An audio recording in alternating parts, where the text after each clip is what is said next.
अस्सलामु अलैकुम वरहमतुल्लाहि वबरकातुहू। मैं मोहम्मद इम्तियाज़ पलामवी। मुअज़्ज़ज़ नाज़रीन, ये देखें बरेली मज़हब का स्टेज है।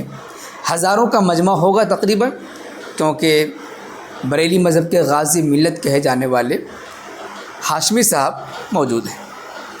हाशमी साहब की मौजूदगी में ये बरेलवी शायर क्या पढ़ रहे हैं, आप ज़रा कान लगा करके और ध्यान लगा करके सुनिए और आंखें फाड़ करके देखिए और बताइए कि क्या कहना चाह रहे हैं, क्या पढ़ रहे हैं, क्या अल्फाज इस्तेमाल कर रहे हैं। क्या आपको कुछ समझ आ रहा है या मक्खी की भिनभिनाहट की तरफ कुछ और हो रहा है? आप कमेंट बॉक्स में बताइए और बताइए कि क्या स्टेज इसी काम के लिए बनाए गए हैं।